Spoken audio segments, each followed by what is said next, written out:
The Celtics are undefeated, and you do not want to be that person that misses out. So go on ahead and hit that sub button for me because Celtics Today has everything you need to know about your favorite guys and green on their road to Banner 18.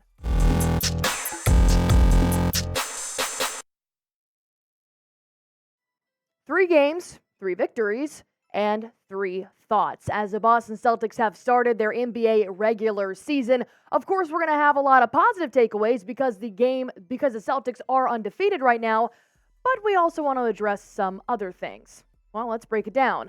The number one takeaway I had from watching the Boston Celtics this season is that the Boston Celtics clearly won the offseason. Shout out, Brad Stevens.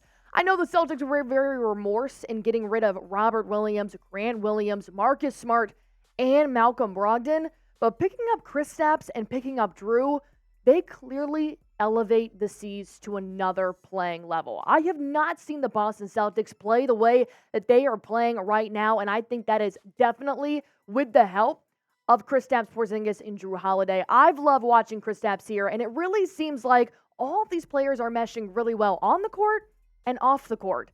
Well, Kristaps said in an interview, having D. White and Jrue Holiday as the 2 guards, they're top defenders in this league. Having them 2 and then JT and JB, for me, that's paradise right there.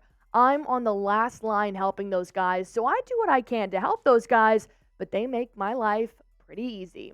Well, Kristaps, I think you're being a little too humble. I do think you are actually helping the Celtics win.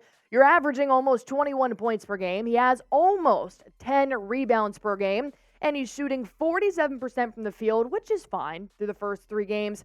But 60% from a three-point line is incredible for a 7'3" center. He shoots lights out. I love seeing the fact that the Celtics always try to get Porzingis the first shot of the game.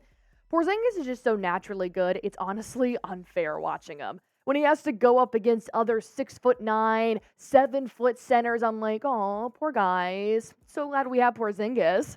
I love watching him play, and he absolutely dominates. But Jrue Holiday has also been a really good fit with the Celtics because did you know Jrue Holiday and Derek White actually have a season-long competition to see which guard can get the most blocks this season? Jrue Holiday currently has 5, while Derek White has 6. This competition actually started in the middle of the Miami Heat game. I would have loved to have been a fly on that bench when Jrue was probably like, hey, Derek, you want to have a competition? So I'm excited to see who's going to come out on top of this. But we love competition on the floor and within the team. And Derek White seems to really love Jrue Holiday.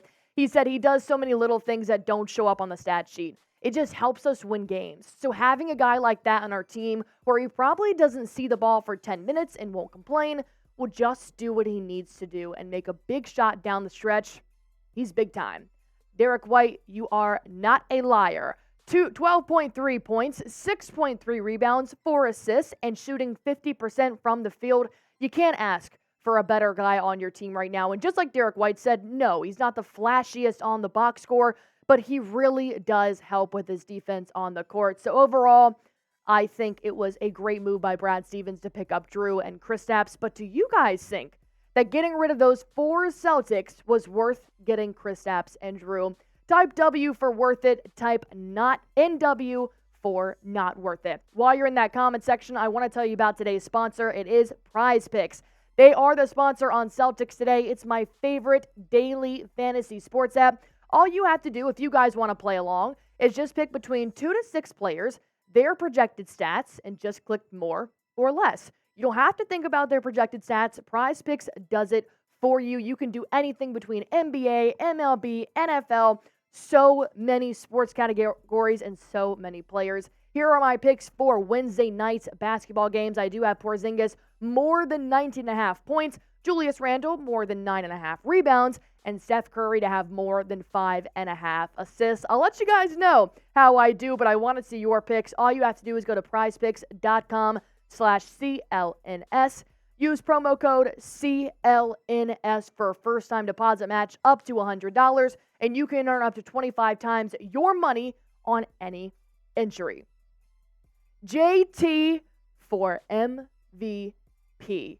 I think this is the year. I think he is truly coming out of his shell. And what makes this season different than last is that, yes, he still has Jaylen Brown, which is a great facilitator right next to him, but he's got 2 all-stars in KP and Jrue, and I really think that's going to help elevate his game as well. Because did you know Tatum is on track to become the 6th player in the NBA with 12,000 career points by the end of his age 25 season. There's only a select few guys who have done this, and I'm sure you can guess them. Kobe Bryant, LeBron James. So I definitely think Jayson Tatum is making a name for himself on multiple record sheets, even if MVP doesn't happen this year. But Tatum did lead the league in points last year with 2,225, so he could definitely get up there right now. I actually have it written down. He currently has 9,954 points, so he could definitely hit that milestone this season. I think that this year just looks different with JT's playing abilities. If you look at his stats, he's almost averaging 30 points per game, 8.3 rebounds. He leads the team in this category. 4 assists, which is great. 55% from the field. That's incredible through the first 3 games, and he's only going to get better. I'm not the only one that thinks so. Kevin Pelton said on the Zach Lowe podcast, he was on this list last year. He might not have been number 1, but he wasn't a serious contender last year.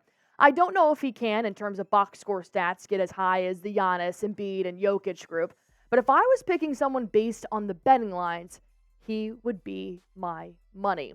Well, Zach Lowe then commented back and said, I think the Celtics are going to have the best record in the East. Shout out Zach Lowe. And in the NBA, Tatum is going to be recognized universally as the best player on that team and the engine that makes it go. He's healthy after the wrist thing he had in the playoffs last year, so I think he's going to have a monster year. Yeah, Zach, welcome to the Jayson Tatum train. We've all frickin' been on it. Do you guys think this is Jayson Tatum's MVP year? Clearly, ESPN analysts think it. You know I think it, and Smitty thinks it.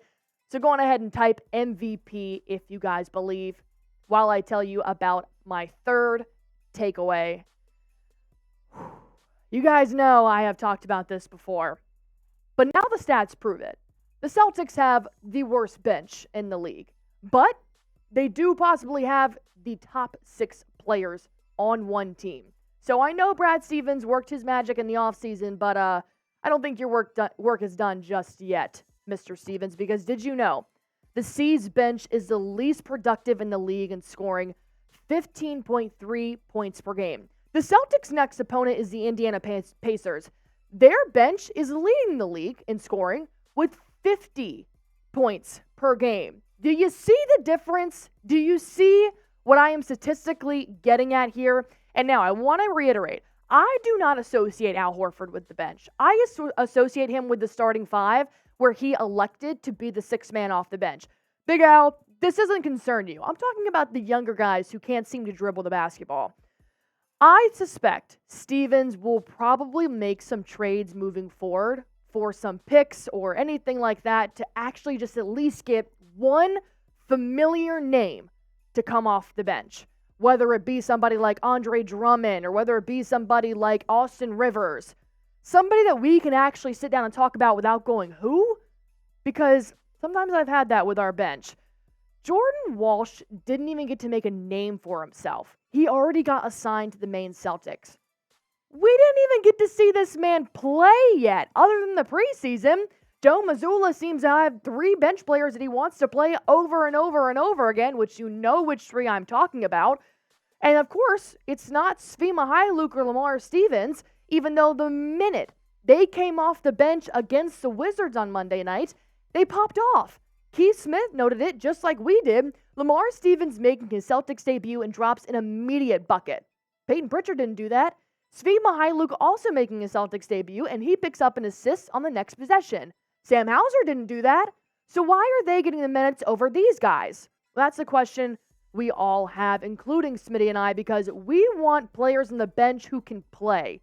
Right now, and I'm not talking about just scoring. The bench had 28 rebounds on Monday night. I loved a lot of things the bench did, but I also hated a lot more. If Smitty and I had our way, we would want to see these 5 bench players playing a lot more. I did put Al Horford on this list just because he does sometimes get in with this rotation. This is no order. These are just 5 names that we want to see more on the court. You guys know we've been Neemias Queta stans. Lamar Stevens, Svi Mihailuk, and we want to see preseason P. Where has he been at? You got your bag, and now all of a sudden you can't shoot? Suspicious. How concerned are you with the Boston Celtics bench? On a scale of 1 to 10, I got to go 8. I'm going to be honest. You have one of these top 6 players go down, and you're seeing a lot more Payton Pritchard. You're seeing a lot more Luke Kornet. And that does not put a good pit in my stomach. Comment on a scale of 1 to 10. And while you're at it, just type your takeaways you have from the Boston Celtics' first 3 regular season games so far. It can be anything, whether you agree with me or not. Just type it down in the comments. And as always, hit that sub button.